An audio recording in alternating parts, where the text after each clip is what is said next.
pada video sebelumnya kita sudah mempelajari 5 soal, yaitu latihan-latihan soal untuk persiapan ujian sekolah matematika.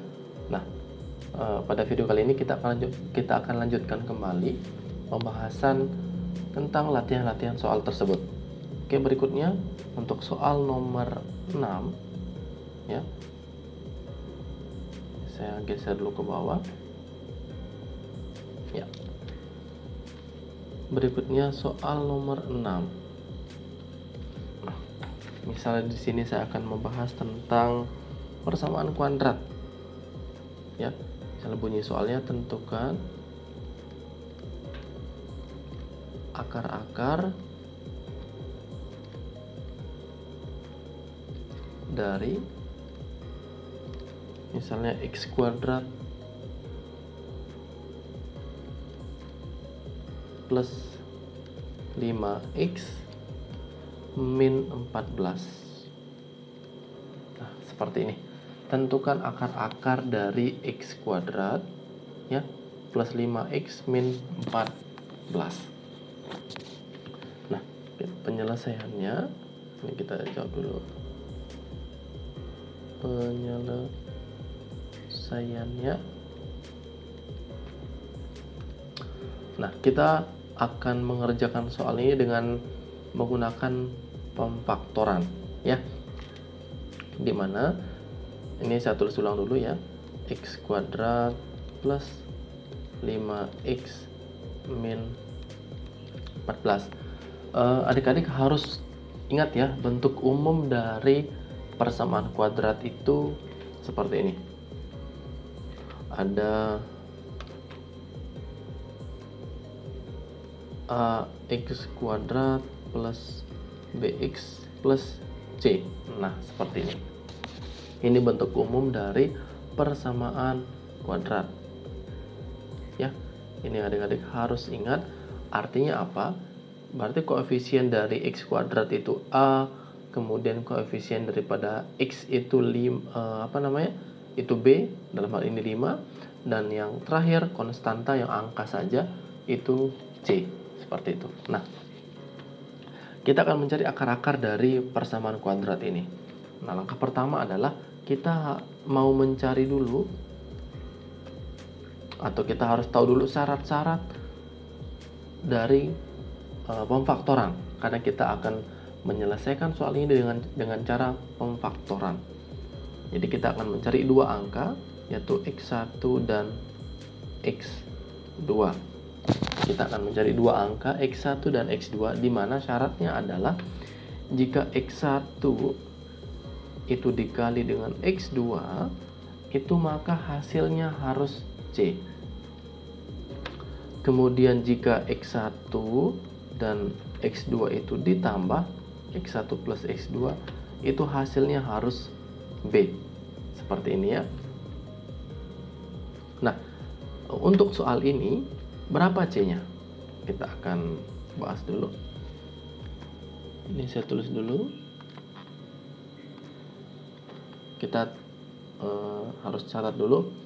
Untuk c di sini untuk soal ini itu min 14 dan b-nya adalah 5. Ya, saya ulangi. C-nya itu min 14, yaitu ini. C itu min 14. Lalu b-nya itu adalah 5, yang ini. B5. Nah, baru kita lanjutkan. Kita akan mencari perkalian yang hasilnya itu 14. Berapa kira-kira? Karena apa? Karena kan x1 dan x2 itu hasilnya harus c. Artinya berapa kali berapa, nanti yang hasilnya 14. Kita misalnya ada 7 dikali dengan 4. Ada 7 dikali dengan 2. Itu hasilnya adalah 14. Nah, tetapi di sini karena ini min 14, artinya apa? Itu salah satunya berarti harus min agar hasilnya itu min. Min 7 dikali 2 itu min 14. Seperti ini. Nah, jika ditambah itu hasilnya harus b, yaitu 5.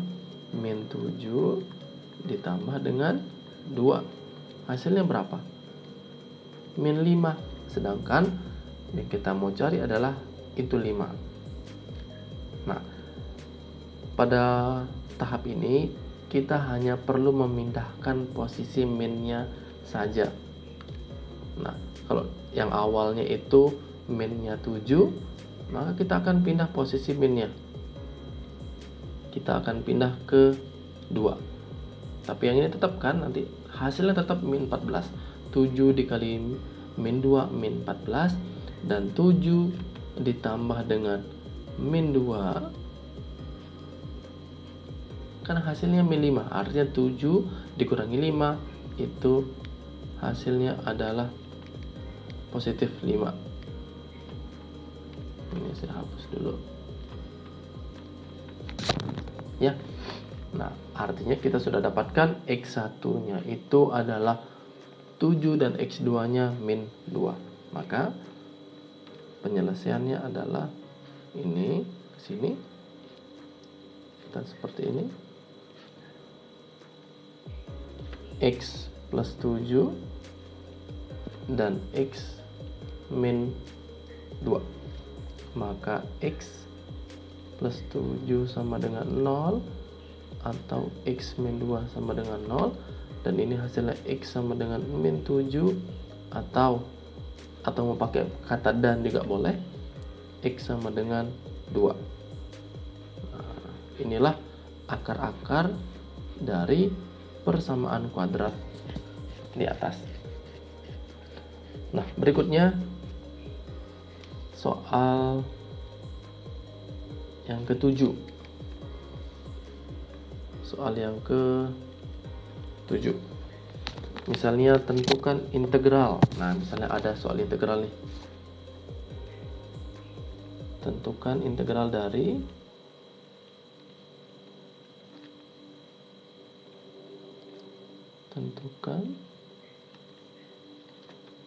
integral dari misal soalnya ada integral dari 3x pangkat 2 plus 2x min 5.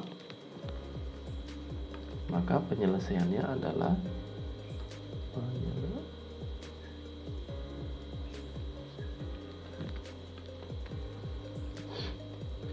integral dari 3x kuadrat plus 2x min 5 itu sama dengan, nah, 3 pangkat 2 ini ke bawah. Ini rumus integral ya, adik-adik harus ingat. 3 pangkatnya 2 tambah 1, lalu x 2 tambah 1. Nah, sekarang yang 2x sekarang 2 per x nya pangkat berapa? Pangkat 1 ya, tambah 1, dan x pangkat 1 ini tambah 1 min 5. Nah, jika konstanta atau angka kita integralkan, maka cukup kita tambahkan x nya saja. Maka hasilnya menjadi ini sama dengan 3 per 3 x pangkat 3 plus 2 per 2 x pangkat 2, ini min 5x, dan ini sama dengan 3 bagi 3 1, atau x pangkat 3 plus 2x pangkat 2 min 5x plus c. Jangan lupa ada plus c nya. Dan inilah hasil integral dari 3x kuadrat plus 2x min 5. Seperti itu. Next, soal yang ke-8 misalnya.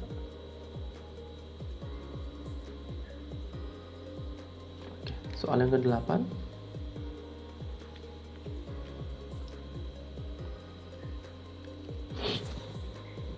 Nah, kita bahas ke trigonometri. Misalnya, soal yang ke-8, diketahui sebuah segitiga. Maaf, saya pakai save saja. Nah, misalnya diketahui sebuah segitiga di mana ini A, ini B, dan ini C. Di mana sudut A itu 30 derajat dan sudut C 45 derajat. Lalu sisi A itu yang dicari dan sisi C itu 16 cm. Nah, penyelesaiannya adalah A yang ditanya per sudutnya.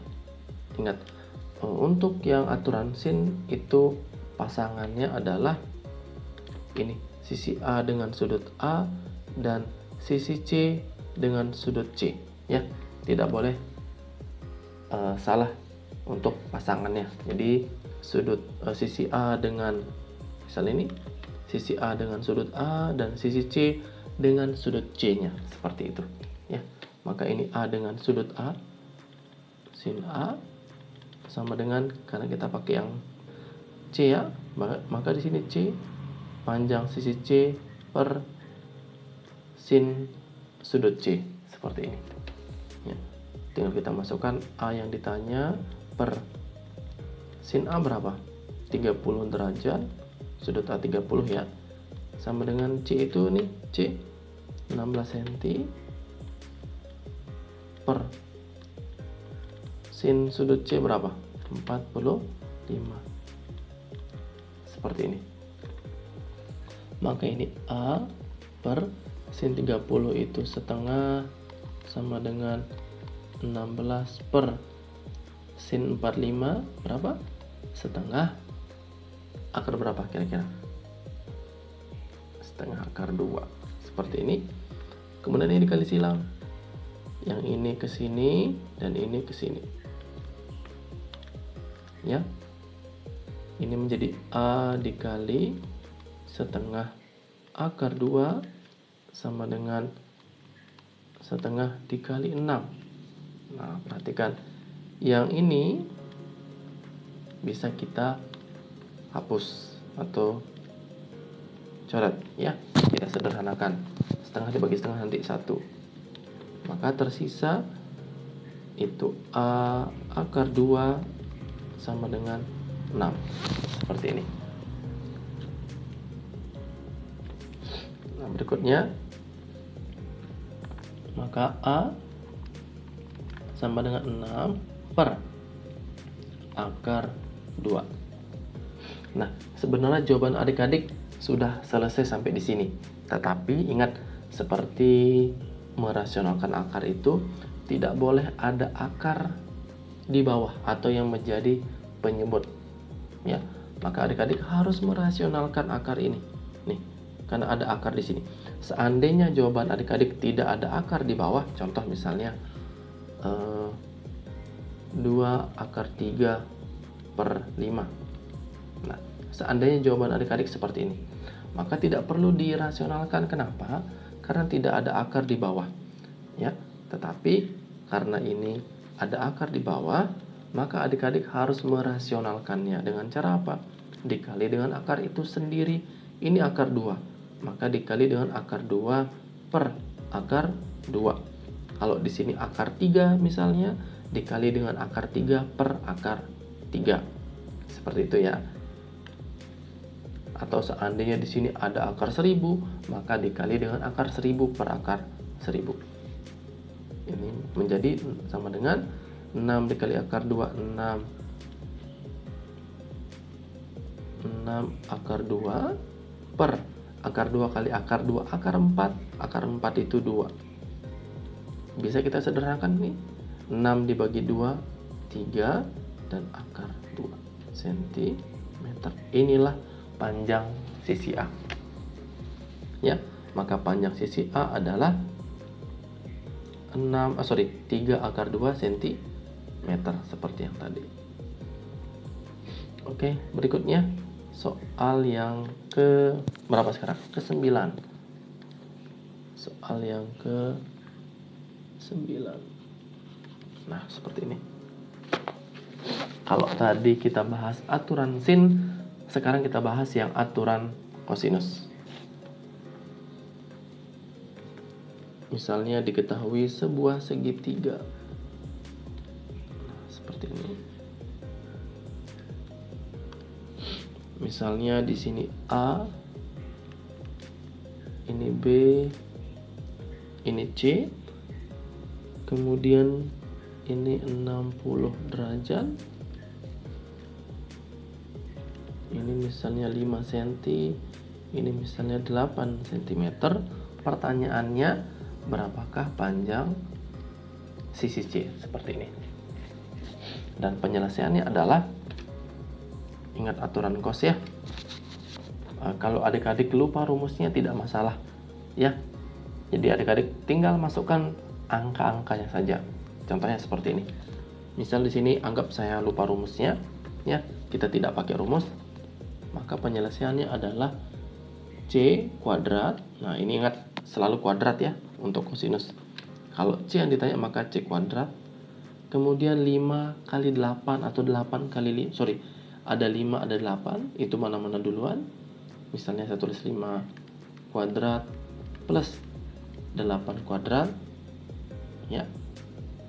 Ingat ya, untuk aturan cos itu polanya, jika ini yang ditanya, maka data yang adik-adik harus pakai adalah sudut yang ada di depannya dan sisi yang ada di kiri kanannya. Ini aturan kosinus ya. Kalau tadi aturan sin itu berpasangan, sisi dengan sudut yang di depannya. Tetapi kalau kosinus, aturan cos, kalau anggap sisi C yang ditanya, maka data yang harus adik-adik pakai adalah sudut yang ada di depannya dan sisi yang ada di kiri kanannya. Seperti itu ya. Berarti ini karena C yang ditanya C kuadrat ya, ini C kuadrat, maka kita pakai adalah 5, 8, dan 60 ya. Tadi 5 sudah, 8 sudah, min 2 kali ini 5 sama 8 kan, 5 kali 8 kali cos sudut yang ada di depannya 60. Seperti ini. Maka ini sama dengan 5 kuadrat berapa? 25 plus 64 min 2 kali 5 kali 8 berapa? 40, cos 60 itu setengah. Sama dengan 25 tambah 64 berapa? 89 min, ini bisa kita sederhanakan ya, menjadi 1, tersisa 40 ya. 89 dikurangi 40, 49, dan ini masih C kuadrat ya, dan C sama dengan akar 49. C sama dengan akar 49 berapa? Itu 7 cm. Maka panjang sisi C adalah 7 cm. Seperti itu. Oke, soal yang terakhir untuk di video ini, soal yang ke-10. Saya geser dulu. Nah, soal yang ke-10, misalnya tentukan, kita bahas tentang SPLDV misalnya. Tentukan himpunan penyelesaian dari, misalnya. Di sini saya akan buat soal misalnya X plus 2Y sama dengan 8, kemudian 3X plus 3Y sama dengan 18. Nah, ya, langkah pertama adalah kita misalkan ini sebagai persamaan yang pertama, ini sebagai persamaan yang kedua. Nah, langkah pertama adalah kita mau eliminasi. Kita mau eliminasi variabel apa? Misalnya di sini saya ambil contoh X ya.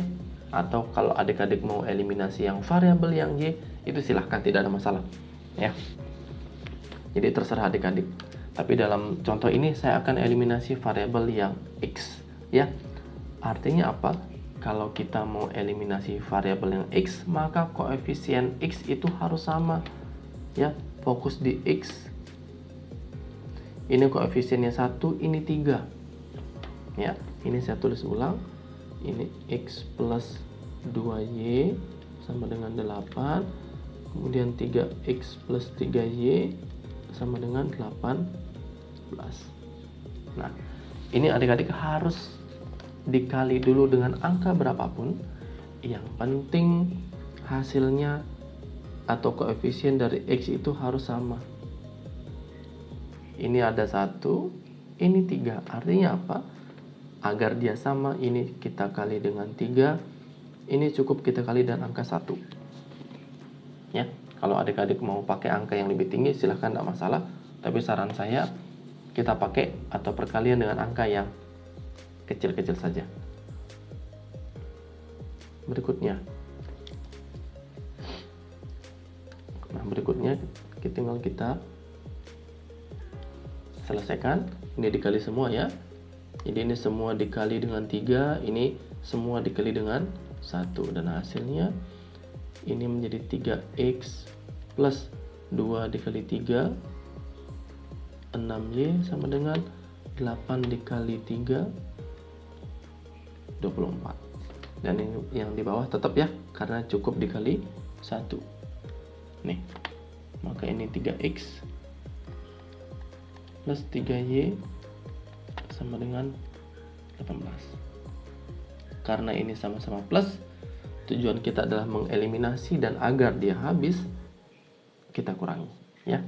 Jadinya 3x dikurangi 3x itu 0, 6y dikurangi 3y 3y sama dengan 24 dikurangi 16 itu 6, dan y sama dengan 6 per 3, dan y sama dengan 2. Seperti ini ya. Nah, berikutnya kita sudah dapatkan y, maka dan sekarang kita langkah kedua, substitusi y sama dengan 2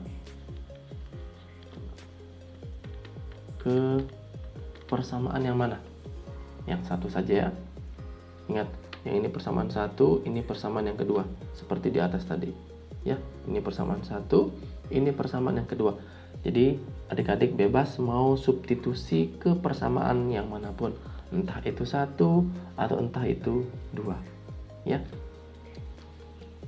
Maka kita tulis persamaan yang pertama, x plus 2y sama dengan 8, kita ganti y dengan 2, maka x plus 2, y nya kita ganti dengan 2. Seperti ini. Mohon maaf, saya pakai ini aja deh.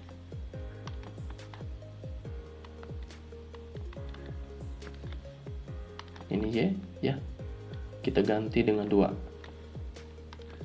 maka hasilnya x plus 2 kali 2 itu 4 sama dengan 8, lalu x sama dengan min plus 4 pindah ruas ke kanan jadi min, dan x sama dengan 8 kurangi 4, 4. Dan jadi himpunan penyelesaiannya adalah 4, yang x duluan ya, 4,2. Inilah hasilnya. Oke, itu sekian video kali ini, semoga bisa membantu adik-adik dalam belajar, dan semoga ujiannya sukses ya. Kalau ada kesalahan perhitungan, kesalahan konsep ataupun rumus, mohon dikoreksi di komentar ya. Terima kasih. Bagi yang belum subscribe, silahkan di subscribe. Jangan lupa share jika video ini bermanfaat, dan terima kasih. Sekian, assalamualaikum warahmatullahi wabarakatuh.